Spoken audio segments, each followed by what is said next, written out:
Welcome you all. Content of this video. 1. About CSIR NET JRF exam. 2. Motivation, questions discussion. 3. Syllabus.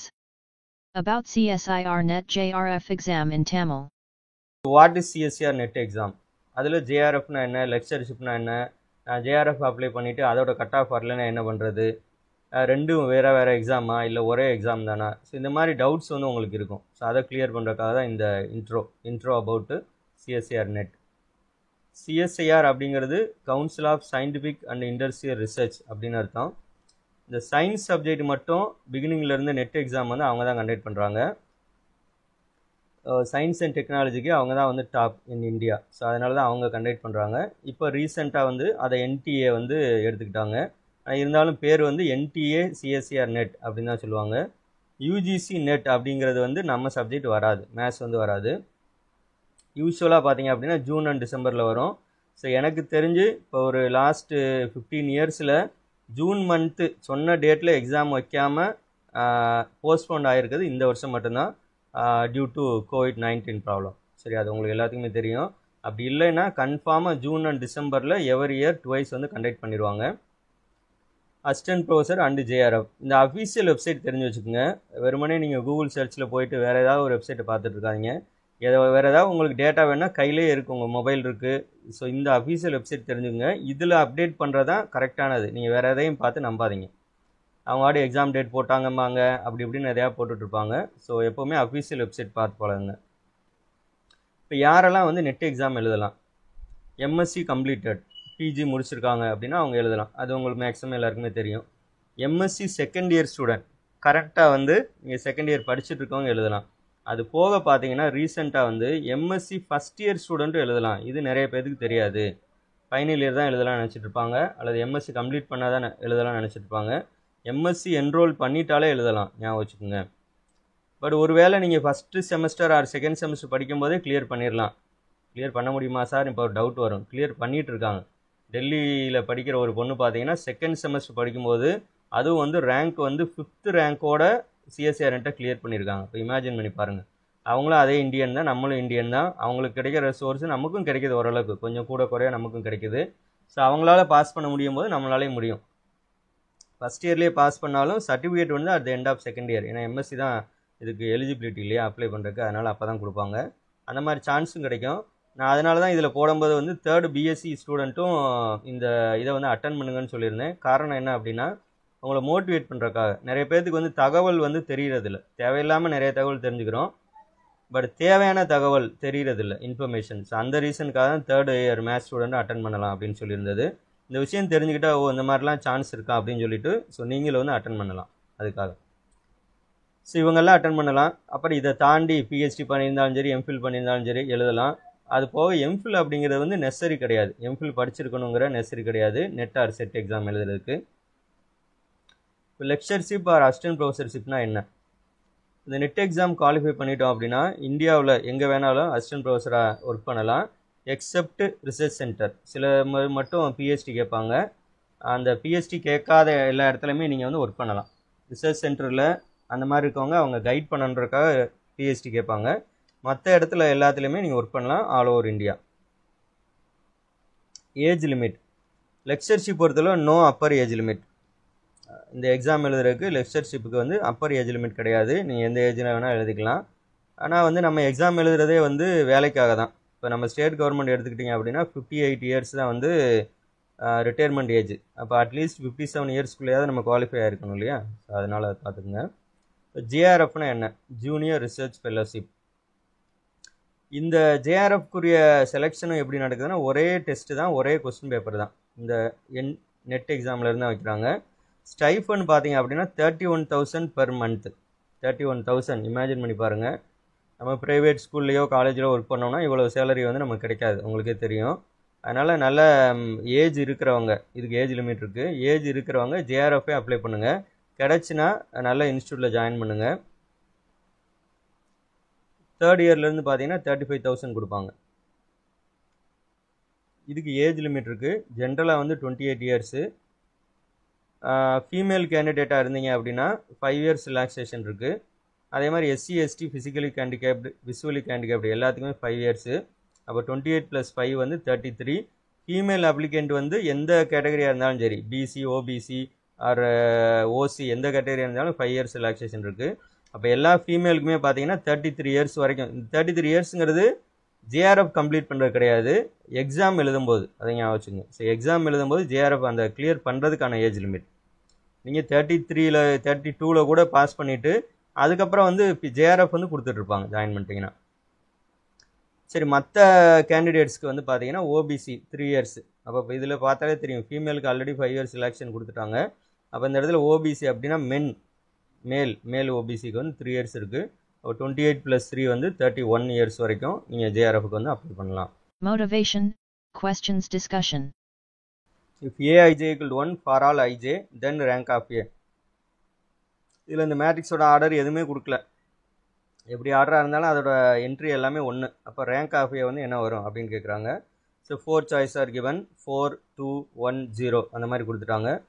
For எக்ஸாம்பிளுக்கு நம்ம யூஸ்வலாக வந்து 3x3 matrix எடுத்தால் போதும். 3x3 order 3ல் ஒரு மேட்ரிக்ஸ் எடுத்திங்கன்னா அதுவே எனஃப். ஸோ அப்போ இந்த மாதிரி தான் அவங்க கொடுத்துருக்காங்க. 1 1 1 ஆல் த என்ட்ரிஸ் ஆர் 1 1 1. நமக்கு இந்த எக்கலன் ஃபார்ம் அப்படின்னு ஒன்று தெரியும். ஸோ இந்த மாதிரி கன்வெர்ட் பண்ணுவோம். 3 zeros வந்து கீழே ட்ரையாங்கிள் ஷேப்பில் வர மாதிரி. இப்போ நம்பர் ஆஃப் நான்-ஜீரோ ரோஸ் பார்க்கணும், ஒன்லி 1 தான் இருக்குது. ஸோ ஆன்சர் வந்து ஆப்ஷன் சி 1. ஸோ இந்த மாதிரி கொஸ்டினும் கேட்குறாங்க. இதுக்கு பார்த்தீங்கன்னா 2 மார்க். இந்த கொஸ்டினுக்கு வந்து 2 மார்க்கு செட் எக்ஸாமில். தென் அனதர் கொஸ்டின் வந்து இது from modern algebra. What is the smallest possible order of a non abelian group?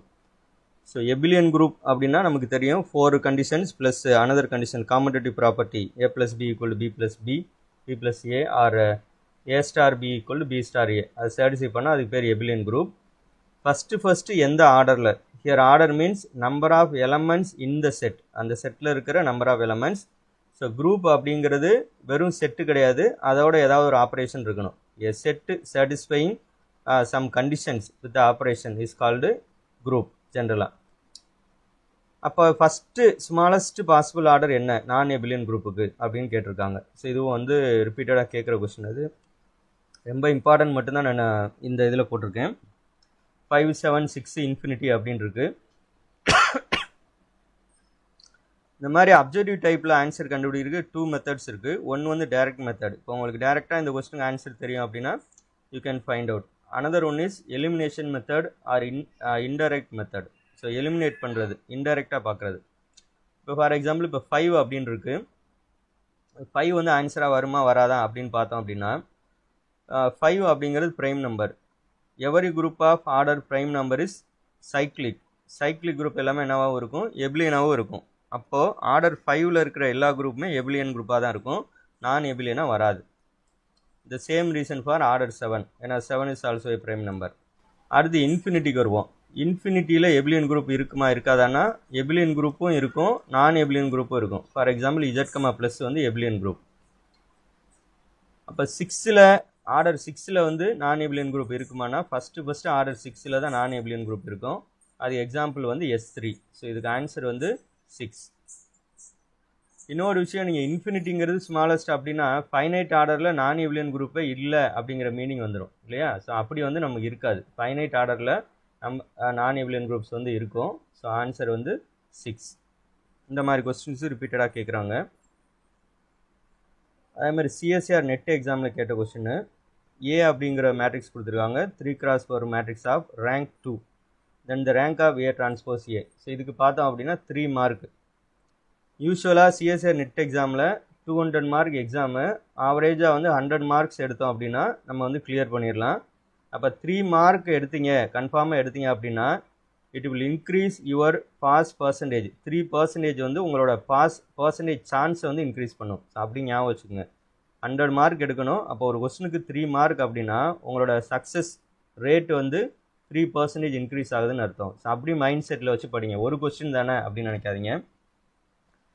So இதுவுமே பார்த்தீங்க அப்படின்னா எக்ஸாம்பிள் எடுத்து சால்வ் பண்ணலாம். ஒரு பர்டிகுலர் எக்ஸாம்பிள் எடுத்து, இல்லை அப்படின்னா வெரி சிம்பிள் ரிசல்ட். இதில் வந்து இந்த மாதிரி ஆப்ஷன்ஸ் கொடுத்துருக்காங்க.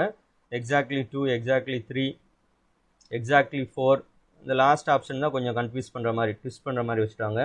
Utmost 2 but not necessarily 2. Maximum 2 இருக்கலாம், ஆனால் 2 தான் இருக்கணும்னு அவசியம் இல்லை அப்படின்னு கொடுத்துட்டாங்க. இதுக்கு வந்து நமக்கு ஒரு ரிசல்ட் தெரிஞ்சால் போதும். Very important result.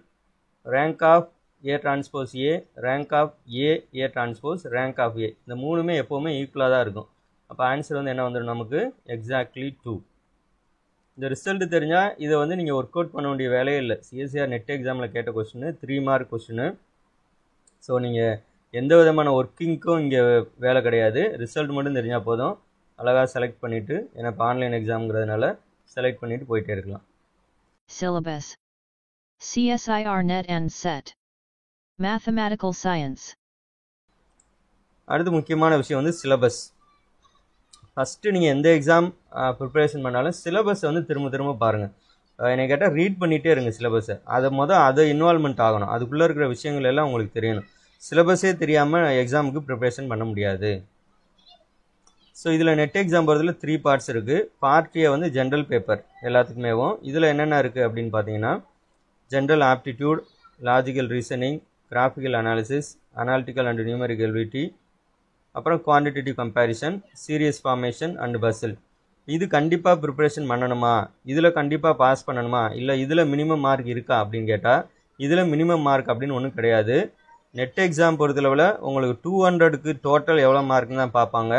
பார்ட் ஏல மினிமம் மார்க், பார்ட் பியில் மினிமம் மார்க், பார்ட் சியில் மினிமம் மார்க் அப்படி பார்க்க மாட்டாங்க. ஞாபகம் வச்சுக்கோங்க. NET and SET exam syllabus CSIR நெட்டை பொறுத்தல part B and part C. அப்புறம் செட் எக்ஸாமுக்கு நிறைய பேர் டவுட்டு, நிறைய பேர் பார்த்தா நெட்டில் சர்ச் பண்ணிட்டு இருப்பாங்க. அதே மாதிரி என்கிட்டையும் கேட்பாங்க, செட்டு மேத்ஸுக்கு என்ன சிலபஸ் அப்படின்னு கேட்பாங்க. தமிழ்நாடு செட்டு மேத்ஸுக்குன்னு செப்பரேட் சிலபஸ் கிடையாது. நெட் எக்ஸாமுக்கு என்ன சிலபஸோ அதே தான். இப்போ நான் போட்டிருக்க மாதிரி காமன் சிலபஸ் தான் அது. ஸோ இதான் வந்து சிலபஸ். ஃபஸ்ட்டு யூனிட் பார்த்தீங்கன்னா லீனியர் அல்ஜிப்ரா. அந்த மேலே டேபிளில் போட்டிருக்க பார்த்தீங்கன்னா ஒரு எக்ஸாமுக்கும் எவ்வளோ பர்சன்டேஜ் வந்து இந்த ஹெட்டிங்லேருந்து கேட்குறாங்க, இந்த டாப்பிக்லேருந்து அப்படிங்கிறத போட்டிருக்கேன். So CSCR net and JRF பார்த்தீங்கன்னா 24%. இது வந்து ஆவரேஜ் தான். ஒரு சில எக்ஸாமில் வந்து மோர் ஆர் லெஸ் சேமாக வரும். 24%. செட் எக்ஸாமுக்கு வந்து 15% வரும். இந்த வெக்டார் ஸ்பேஸுங்கிறது எப்போ நம்ம படிக்கிறோம் அப்படின்னா யூஜிலே படிக்க ஆரம்பிச்சிடறோம். யூஜி செகண்ட் ஆர் தேர்ட் இயர்லேயே வெக்டார் ஸ்பேஸ் லீனியர் அல்ஜிப்ரா படிக்க ஆரம்பிச்சிடறோம். ஸோ அந்த கான்செப்ட்லேருந்து கொஸ்டின்ஸ் வந்து வரும் கண்டிப்பாக. பிரிண்ட் அவுட் எடுத்து கையில் வச்சுக்கோங்க. ஸோ டவுன்லோட் பண்ணி மொபைலில் இருக்க விட அப்போ தான் நம்ம அடிக்கடி பார்க்க முடியும். அதே மாதிரி யூனிட் 1ல் இன்னொரு ஹெட்டிங், 2 ஹெட்டிங் இருக்குது யூனிட் 1ல், ரியல் அனாலிசிஸ். ஸோ இந்த ரெண்டுக்குமே பார்த்தீங்கன்னா வெயிட்டேஜ் வந்து ஜாஸ்தி. அதனால் கண்டிப்பாக யூனிட் 1 வந்து நல்லா ப்ரிப்பரேஷன் பண்ணணும். யூனிட் 2ல் வந்து காம்ப்ளெக்ஸ் அனாலிசிஸ் இருக்குது. இருக்கிறதுலே இந்த காம்ப்ளெக்ஸ் அனாலிசிஸ் தான் பார்த்தீங்கன்னா very less quantity of syllabus. அதனால் இதை கண்டிப்பாக கவர் பண்ணுறது நல்லது. அப்புறம் வந்து மாடர்ன் அல்ஜிப்ரா. இதில் சில ஏரியா வந்து கொஞ்சம் டிஃபிகல்ட்டாக இருக்கும். அது உங்களுக்கு நீங்கள் எந்த அளவுக்கு ஃபெமிலியராக இருக்கீங்களோ அதுக்கேற்ற மாதிரி நீங்கள் சூஸ் பண்ணிக்கலாம் டாபிக்ஸை வந்து. தென் யூனிட் 3ல் என்னென்ன வந்துடுதுன்னா நம்ம இந்த அப்ளைடு மேத்ஸ் அப்படின்னு சொல்லுவோம், அது எல்லாமே இதில் வந்துடுது. ODE, PDE, numerical analysis, calculus of variations, linear integral equations, classical mechanics, இது எல்லாமே யூனிட் 3ல் வந்துடுது. மொத்தம் 6 டாபிக்ஸ் இருக்கும். இந்த 6லேயும் வெயிட்டேஜ் எதுக்கு ஜாஸ்தி அப்படின்னு பார்த்தீங்கன்னா டிஃபரன்ஷியல் ஈக்குவேஷன் தான். மற்ற எல்லாத்துலேயுமே 1 or 2 கொஸ்டின்ஸாக வரும். யூனிட் 4ங்கிறது descriptive statistics and linear programming. So இந்த யூனிட் 4 வந்து சிலது வந்து நம்ம பிஜியில் வந்து நிறைய பேர் படிச்சிருக்கவே மாட்டோம். ஏன் அப்படின்னா இது எம்எஸ்சி ஸ்டாட்டிஸ்டிக்ஸ்க்குரிய சிலபஸ், அதனால் இப்படி கொடுத்துருக்காங்க. எம்எஸ்சி ஸ்டாட்டிஸ்டிக்ஸ் படிச்சிருக்கவங்க, எம்எஸ்சி மேத்ஸ் படிச்சிருக்கவங்க எல்லாத்துக்கும் ஒரே டெஸ்ட்டு தான். அதனால் சாய்ஸ் கொடுத்துருப்பாங்க. இப்போ எம்எஸ்சி மேத்ஸ் படித்தவங்க இந்த ஸ்டாட்டிஸ்டிக்ஸ் கொஸ்டினை அட்டன் பண்ணலாமா அப்படின்னா கண்டிப்பாக தாராளமாக அட்டன் பண்ணலாம். யார் என்ன அட்டன் பண்ணிக்கிறீங்கன்னா பார்க்க மாட்டாங்க. சிலருக்கு வந்து ஸ்டடீஸ் பேப்பர் வந்து ரொம்ப இன்ட்ரெஸ்ட்டாக இருக்கும். ஸோ அவங்களாம் தாராளமாக அட்டன் பண்ணலாம், அதெல்லாம் ஒன்றும் பிரச்சனை கிடையாது. அதே மாதிரி லீனியர் ப்ரோக்ராமிங் ப்ராப்ளம் ஓஆர் அது கொஞ்சம் போல் இருக்குது, பார்த்தீங்கன்னா தெரியும். இங்கே இருக்குது யூனிட் 4லேயும் இதிலே போட்டிருக்காங்க. All students are expected to answer question from unit 1. இந்த யூனிட் 1 வந்து எல்லாத்துக்குமே காமன். மேத்தமெட்டிக்ஸ் பேக்ரவுண்டில் இருக்கவங்க யூனிட் 2 and 3 அட்டன் பண்ண மாதிரியும், ஸ்டாட்டிஸ்டிக்ஸ் பேக்ரவுண்டில் இருக்கவங்க அடிஷ்னல் கொஸ்டின் ஃப்ரம் யூனிட் 4னு போட்டிருக்காங்க. ஆனால் அதுக்காக கம்பல்சரியாக இது மட்டும்தான் அட்டன் பண்ணணும்னு சொல்ல, நீங்கள் 4 யூனிட்ஸில் யார் எந்த யூனிட் வேணாலும் அட்டன் பண்ணலாம், எந்த ரெஸ்ட்ரிக்ஷனும் கிடையாது. ஸோ இவ்வளவு சிலபஸ் இத்தனை பக்கம் பார்த்தோம். ஷார்ட்டாக நான் போட்டிருக்கேன். இந்த ரிமெம்பர் லிரிக்ஸ் அப்படின்னு இருக்குது. உங்களுக்கு பிடிச்ச டியூனில் நீங்கள் பாட்டு கூட போட்டு வச்சுக்கலாம். ராலா, மாக்கோ, டோப்போ, டீனா, மெக்கோவி, ஸ்டேட்டார் அப்படின்னு இருக்குது. ஆரியன real analysis, linear algebra, modern algebra, complex analysis, topology, differential equations, numeric analysis, mechanics, calculus of variations, integral equations, statistics and OR. இந்த 4 யூனிட்ஸையும் 4 லைனில் கொடுத்துருக்கேன் இந்த பக்கத்தில் கலரில். ஸோ இவ்வளோ தான் சிலபஸ் செய்வோம். பார்ட்டியை வந்து மேலே இருக்குது, general aptitude and reasoning. CSIR Net Set TRBPG Polytechnic Lecturer Exam. Admission going on. Join now. www.profsuresh.in. YouTube channel, Professor Suresh Maths Classes. All the very best.